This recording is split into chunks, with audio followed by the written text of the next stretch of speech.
Trump supporters who got in arguments with them. But it was they were here to remind voters that Trump was involved in January 6th, to remind voters that Trump is inside of a courthouse instead of Biden on the trail this week. So that was a little bit of a shift too, because we had just not seen the Biden-Harris campaign do anything overtly political when it relates to these trials. But this might be the beginning. We might see the Biden-Harris campaign come out stronger, use this moment to their advantage. But again, there's no playbook for any of this, and who knows if that will even work. Again, I mentioned it a little earlier, when you look at the polling in a lot of close states like Pennsylvania, Wisconsin, Trump and Biden are polling, equally, or one is just a few points ahead of the other. So again, this is going to be a tight race, but will today's news change anything? James, let's get back to this question of what happens next for Donald Trump. We talked about the politics of it. We talked about sentencing.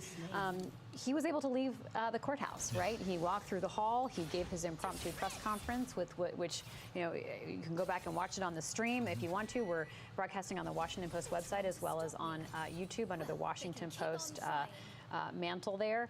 He was angry. He seemed deflated. He lied about a number of things, and he talked about winning election. Okay, so he's now free to go. He can go to Trump Tower, can go on about his life. Sentencing comes, and we will be watching to see just what that means. Let's talk about if he can still hold the presidency. He definitely still can hold the presidency. He, as a convict awaiting sentencing, he does, I believe there are certain reporting requirements, basically, where he has to tell the court when he's going out of state during this period while the sentencing report is being prepared and the judge is deciding on the sentence. And but essentially, what usually happens in these nonviolent crimes is that the defendant is released on his own recognizance pending sentencing, and these appeals can end up taking a very long time. And one of the reasons that you sort of in these kinds of cases postpone the sentence until after appeal is that the sentence would typically be short enough that it would be served before there could be a chance for appeal. So usually this is standard to let someone sort of go on their own out of the courthouse, and Trump will hit the campaign trail right away.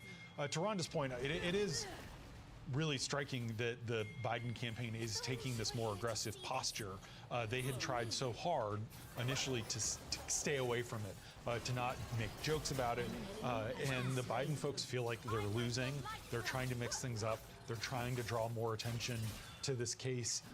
They were trying to be counterpunchers with the Robert De Niro event, but it played into Trump's hands in some ways because it made it look like a political spectacle outside the courthouse that Biden was engaging in. The Biden campaign responding and saying, we're just going because this is where all the cameras and microphones are. It will be super interesting next week. On Monday, Hunter Biden, the president's son, is going on trial in the first of two cases against him. This one is related to him lying on a form and saying he wasn't using drugs when he bought a gun after his dad was vice president. Will the Trump campaign aggressively bracket that? Will Trump surrogates go and stand outside of the federal courthouse in Wilmington, Delaware? It will be interesting to see to what extent the Trump folks try to create this argument. On the other hand, the fact that the president's son is on trial in a federal court is also a testament to the independence of